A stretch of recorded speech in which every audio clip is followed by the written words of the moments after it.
Hello, everyone. Sef Alchemist here. Thank you very much for tuning in. I truly appreciate it. Today, I want to talk about the realm of the occult, occult sciences, magic, witchcraft, and what's the meaning of all of this, and why some of us are attracted to it and want to do it compared to other people. This field, the occult field, is very niche. There's some people who don't even know about it. Most of normal people call it witchcraft or magic. And religions around the world forbid magic, especially monotheistic religions. Abrahamic religions, they forbid magic or the use of magic. But I'm going to get to that later because it's quite interesting. So the word occult, from a definition standpoint, means hidden. Occult means simply hidden. Occult is not cult. The word cult is different. This is occult. OCCULT. It simply means hidden. What's hidden is usually what's in the darkness, what you can't see. What's also hidden? It's the spirit realm. What is also hidden? It's magic, because magic cannot be perceived with the physical eyes. And this occult field is like opening a door to the mysteries of the universe. In the field of the occult, there are many tools or even dogmas that can help you unveil what is it that you cannot see, that thing that's there, but it's also not there. Personally, the occult helped me understand a lot of things I could not understand before. Even New Age spirituality didn't help me as much. Occult embodies everything. It embodies magic, witchcraft, alchemy, all these fields that Abrahamic religions despise and hate so much. Why do they hate them so much? Because competition, first of all, because the occult allows you to become who you are. When you start delving deeper and deeper into the secrets of the universe, you start figuring out who you are. You start gaining your power that's taken away from you. That's taken away from you by organizations, societies, systems of control, and religions. And the latter, it's not in their interest for you to gain your power. They don't want you to gain your power. They don't want you to know who you are.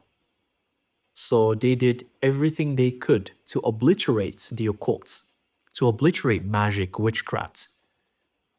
You all know what's been done to witches and mages and sorcerers and wizards and alchemists and even scientists. It was all in the same pile because you're against religion. Because, well, you're not even against religion. You're just saying something different than what the religion says. So, you know what happened to these beautiful, gifted people? They were burned at the stake, they were tortured. The Inquisition in Europe, in Spain and France and Portugal and other European countries and Germany, what the Inquisition has done in the Middle Ages, in the 13th century and 14th century, to anyone who practices something other than religion is beyond description. Like, it's heartbreaking. You know why I know that? Because I've been to some Inquisition museums. I've been to them in Europe. And I saw the kind of things these inquisitors, I saw what they used to torture people. I don't think you can call these people humans. I don't think you can, they don't deserve to be called humans at all. That's pure evil. Pure evil. But it's okay. That happened hundreds of years ago. It's good to know where we come from. It's not good to become attached to it because that creates hatred and vengeance and you don't want to become vindictive. It's not a good thing. You have to shed your old layers and purify your soul. But it's good to know where you came from. Maybe you were a witch that was burned at the stake in your past life. Maybe you were an alchemist that was tortured by the inquisitors. Maybe you were even a scientist that was tortured because you were against the word of God. But you're here, you're back here to continue your quest, not to be attached to the past, not to hate on the religions that did that to you in the past. It's okay. If religions did that to you, be in peace with them in this past life. Let them be. Continue your own quest. You're here to figure out who you are.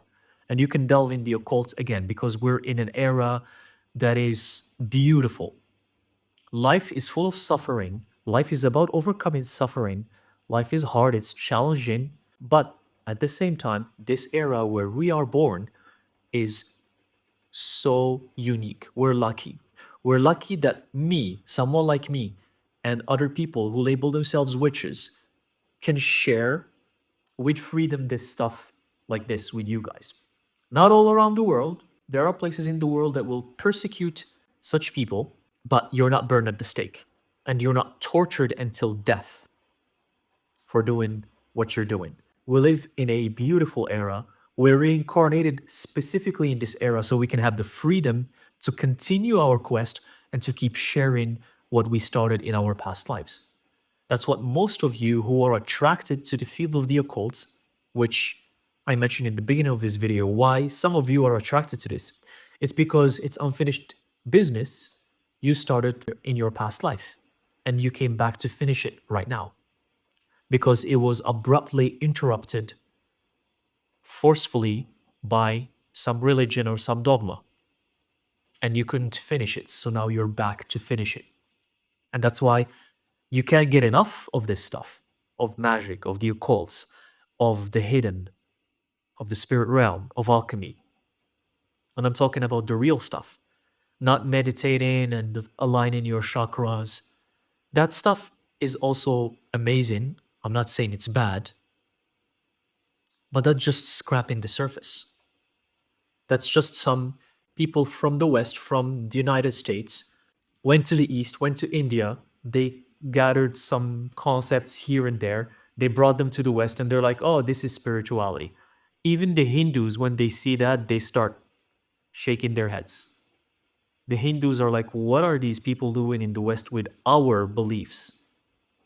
You know, the chakras and third eye and meditation. You know, that's all Hinduism and Buddhism as well, because Buddhism came after Hinduism. It's all Hinduism. It shouldn't be called spirituality or New Age. It should be called Hinduism. But it's okay. I'm just telling you that the occult help you delve deeper because when you do research about real magic, about how to practice magic, about alchemy, and the practices of the East can help as well. Because Hinduism is all about doing rituals. Did you know that in the East there's alchemy as well? There's Chinese alchemy, Indian alchemy from India. Did you know that? Oh, yeah, they have alchemy as well. And their alchemy is a little bit different, but the concepts are the same. If you check the core concepts of alchemy, the Western alchemy, the Eastern alchemy, they're exactly the same, but they differ in the practices. So alchemy is not something special to the Europeans and the Arabs and the Greeks and the Egyptians because alchemy comes from Egypt. But then it's spread throughout Greece, the Arab world, and then to Europe. But it's not unique to that area of the world. In the East, alchemy was thriving as well. It's just not a popular thing. The alchemists of the West, they work with lead, with base metals like lead to go into gold. In the East, they work with mercury directly. They start with mercury, which is a representation of spirit. So in the East, they're already reaching spirit. They start working with spirit. So if you go to the alchemists of China or India, they're going to start working with mercury right away. And when Western alchemists see that, they get surprised because in the West, you start working with lead, with a very dense metal. In the East, they're already touching spirit. They start with Mercury already. That's how the alchemies differ a little bit, and other elements as well. But this occult, this hidden, when you unveil it, you start to see what's really out there. This occult field, with its practices, acts as a tool to make you remember who you are and become who you are as well. Because the goal of everyone is to transcend this cycle of samsara, this cycle of suffering, of reincarnation. You don't want to be here forever and ever. The universe itself is not going to stay like this forever and ever. Don't you want to catch up with the universe? Because the universe itself is going to end at some point. Hopefully, before the universe ends itself, you'll find yourself transcending the cycle of samsara. In the East, the Hindus call it moksha. You can call it labels are just labels. But unfortunately, this is what's happening around the world right now, where you see a lot of people refusing to even look at this stuff. That's why this is very, very niche. It's like someone who's in a room, it's a dark room, and it's full of garbage. Let's say it has piles and piles of garbage and it smells bad and it's just a nasty room. And someone is sitting there on a couch and he's surrounded by so much garbage, but it's dark. The occult, this field, it serves as a light to make you see what's in that room. So someone comes and turns on the light for that person. So when they turn on the light, the person sitting on the couch, they see how much garbage they're surrounded with. So two things can happen after that. Either that person is gonna clean up the room from that garbage and throw it out, or they will tell the person, "Can you turn the light back off?" And they stay in that darkness surrounded by garbage because they don't want to change. So they'd rather stay in the dark, surrounded by garbage, than having some light in the room to see what's really going on. That's most of humanity. They want to stay in the dark room surrounded by garbage. That's most of humanity. And a very few people, they want that light in there to see what's really going on. That light is this field, it's the occult. There are different tools. This is not the only field you can use. Some people use different tools, different mediums, but this is one way as well to see what's really going on. To see that life is more than just what you see in front of you and the things that you touch. There are spirits, entities, different realms, different dimensions, the above, the below, higher realms, lower realms, the underworld, higher entities, demons, daimons, gods, goddesses, creatures you have never heard of before that live only in other dimensions, the mythological creatures that have been written in ancient books, they all exist and some of them have existed, some of them still exist. You being in your home and thinking you're by yourself all the time, but you're always surrounded by spirits that you can't see, the spirits of the dead, spirits of the people that pass away, but they remain and they can't pass to the next level. Malicious spirits, scary spirits that feed off your fear, and benevolent spirits who want to help you, your higher selves, the different versions of you. Your highest version also exists at the same time as you. And this highest version can be the most magical creature you can ever imagine. They don't even look like you, but they're still part of you.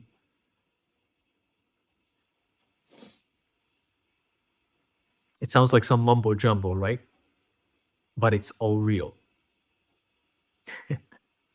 But that's what this field serves for. Working with the energies, working with the elements of nature, working with the elementals, acknowledging that everything is alive, even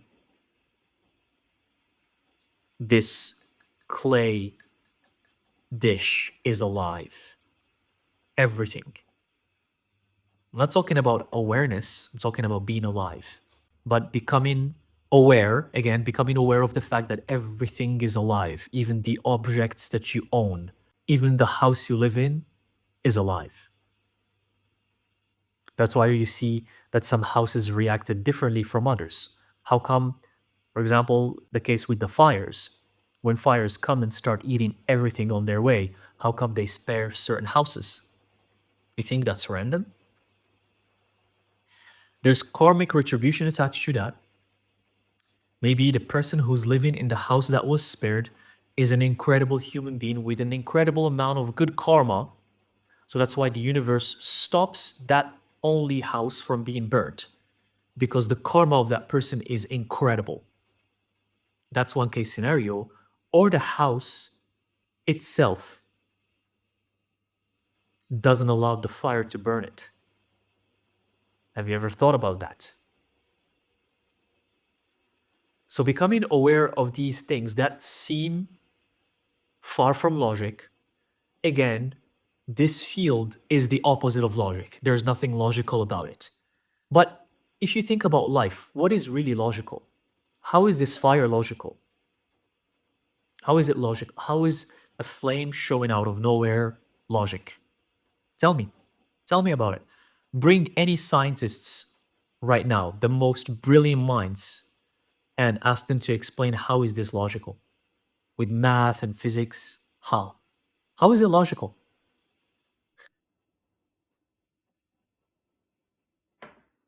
It's funny that humans have created this word called logic. It seems hypocritical because just look around you and you're going to see that nothing is logical.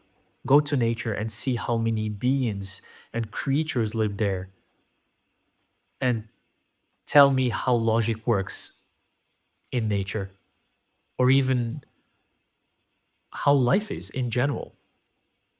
Life is just a bunch of enigmatic circumstances all overlapping each other. That's what life is. Enigma on enigma on enigma on enigma.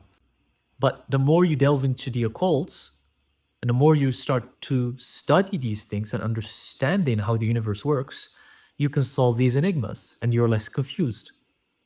And that dark room that's full of garbage now has light, and you can see that there's garbage, that you need to clean it up.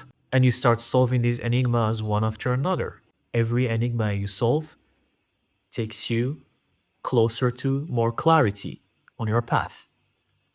And you become less dense, you become more enlightened. Your energy becomes lighter, you're less frustrated, you're less angry because you understand. We only fear what we don't understand. That's why a lot of religious people get frightened by this field of magic. It's because they don't get it, because they don't understand it, and they refuse to even begin to understand it. They fear it for the sake of fearing it, and that's it, because someone told them to fear it. Someone thousands of years ago told you to fear something, and you will fear it as long as it exists. Do you want to live your life like this, jailed by something that was told thousands of years ago? But why is magic forbidden, and why has it been forbidden for thousands of years by Abrahamic religions? How come? First, I mentioned competition. Another main reason is because they know it's true. They know it's real. They know it's powerful. And that's why they forbade it. Because they're scared of it. They're scared of the power of magic. But it is also a blessing in disguise because if you know real magic and if it falls in the hands of bad people, of malevolent people, then you're going to have to deal with with a different problem altogether. Because humans, there's the good, there's the bad. It's like what humans are doing with technology. They're using it for wars and for killing each other and for destruction. Instead of using technology in a much better way than even what we have a lot of good things, but it could be much better. Most of the technology is used for warfare, for destruction, for just killing other human beings. So magic is the same. So maybe it's good that magic is forbidden and it scares a lot of people. Because if this falls into the hands of nasty human beings, I don't want to imagine a world like that. And it did happen before in ancient past, not a few thousand years ago, but I'm talking about hundreds of thousands of years ago. It did happen. Magic was in the hands of bad people and they destroyed everything around them. It has happened. So it's even the reason why the universe made it so that magic is lost. And I'm talking about real magic. Real magic. Not just I'm gonna manifest this, I'm gonna manifest that. Like the magic that you see in movies sometimes. Maybe it's for a reason. And that's why we have just crumbs of what's been left over for the past few thousand years. It's just the crumbs of magic versus the real magic that have existed in eras that we can't even comprehend. Eras even prior to Atlantis. Have you ever heard of that? Prior to Atlantis, there was something completely different. Because everyone thinks that Atlantis is the beginning of everything. What if I tell you there was something way before that?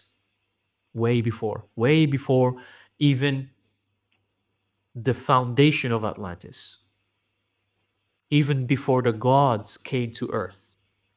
These gods and goddesses of mythology, when they started coexisting with the humans, there was an era way before that, way before. And it was based and founded on magic, on pure magic. So the Abrahamic religions know that magic is real. And that's why they forbade it and killed a lot of people who practiced it. Magic comes from spirit, and spirit is the embodiment of the feminine energy. Masculine energy as well, but it's more so the feminine energy. And that's why women embody gifts and abilities more than men. Women have just by default more intuition than men. By default, without them having to do anything at all. They're more intuitive than men. They know things that men don't do. They can sense things that men can't sense. Hence, women are more connected to the spirit realm, to spirit, to magic, to the forces of the unseen. And that's why they're more gifted. And that's why they can sense that energy and use it better than men. And that's why most of the witches that were burned were female witches. Male witches were also burned, but there were far more female witches that were burnt. Because basically the religion was saying, don't use your intuition, don't use your magic, don't use your gifts, because you're not supposed to. So, some didn't even practice magic. Some they were just intuitive. But the religion would say, don't use your intuition. You're a witch. Don't use your intuition. You're not supposed to use your intuition. So you're probably reincarnated in this era to study more this, to appreciate it, make peace with your past, continue moving on your path. And one thing I want to stress out here, please respect this field. This is not a joke. Treat it with respect. When you practice, there are certain things that can be public and others that cannot be public. It's like those tarot readings that just tell you about who's your next boyfriend. That's a disrespect to tarot and to this field. Oh, this reading, I'm going to tell you who's your next boyfriend, who's your next girlfriend. Is your ex thinking about you? What? Are you freaking kidding me? It's a shame.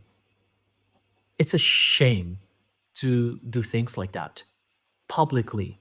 Sure, you want to have a personal reading and you want to know that situation, you can do that. But using tarot in such disrespect for lower frequencies, or even for sex or for lust, now you start dabbling with the nasty side of magic. Because as I told you, magic is just an energy. It can be used for good or for bad.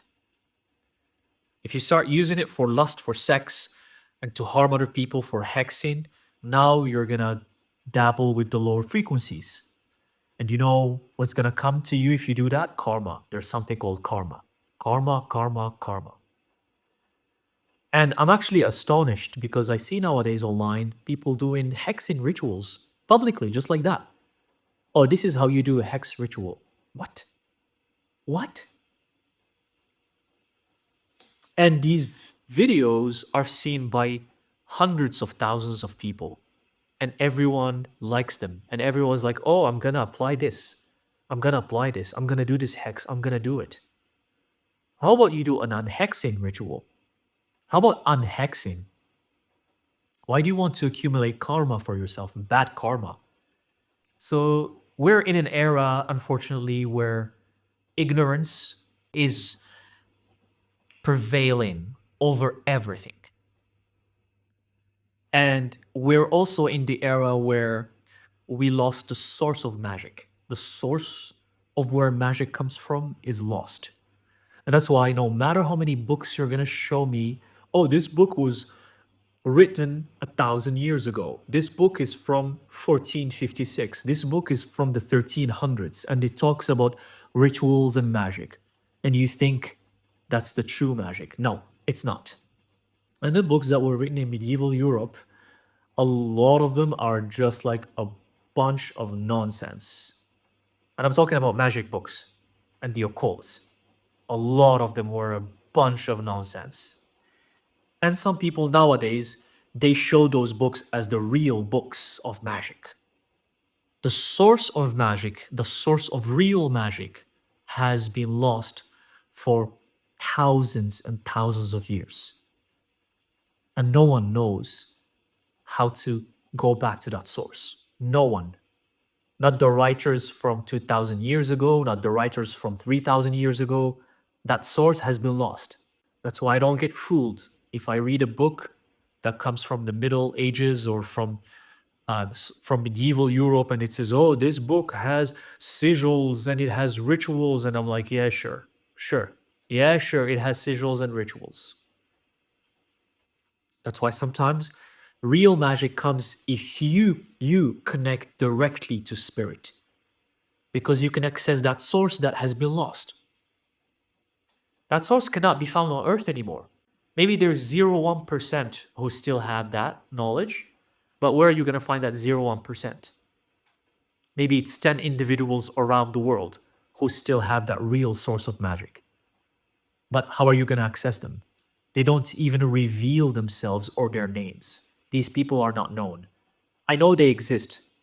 They do exist, but they don't even reveal who they are, let alone finding them. These people still hold the real magic. So, since you can't access them, the only other way is to connect directly to spirit, because spirit is the source of magic. And to connect to spirit, you have to use the occult tools: alchemy, tarot, magic, rituals. Research, do whatever you can. Use your discernment and your intuition. If you read about a ritual or something and you sense that it's bullshit, trust your intuition. If you sense that it's bullshit, then it means it's bullshit. Just because someone shared it on social media doesn't mean it's real. It could be with anyone, even with me. If you don't trust in the things I do, don't you trust your intuition. You don't have to trust what I do. Even with the things I share with you, do your own research. Don't believe everything I say. So please remember that one way to unveil true magic and to use it properly is to always use it for the good, for something beautiful, to enhance yourself, to become who you are, to improve your soul and connect directly to spirit. Because we don't have, as I mentioned, that source, we lost it. It doesn't exist anymore. And remember that these labels that other humans have created, this is a black witch, a green witch, an orange witch, a yellow witch, a white witch, is just a bunch of nonsense that was created by people. Magic is magic. It's just two things. Use it for good or for bad. There's no black or white or green or yellow or any of that stuff. It's either you use it for good or you use it for bad. Oh, black magic. Black magic. oh, these people use black magic. Why pick the color black and call it the negative thing? Why? You heard someone say it and you're just gonna believe it. Oh, those people said it's black magic, so I'm gonna also say black magic, black magic. What is this nonsense? There's just two types of magic, good or bad, used for the benefit of others, used to corrupt and destroy others. That's it. The rest is just a bunch of nonsense that was created to confuse you and to keep you stuck in this madness, in this loop. Use this beautiful field, the occult, to help you unveil the secrets of the universe and to help you uncover who you truly are, because it's the main goal of all of this. And don't focus too much on the details, because the devil is always in the details. Magic is about using the energy properly, and that's what you're supposed to do. Okay? So I hope what I share with you helps. Let me know in the comment section. I'm curious to know about how do you use the occult and magic? How did you discover it? How did it enter your life? And is it benefiting you so far to uncovering who you are? Is it helping you on your path? Share it with me in the comment section and with all of us. Thank you very much for tuning in, and I'll see you in the next video. Thank you very much.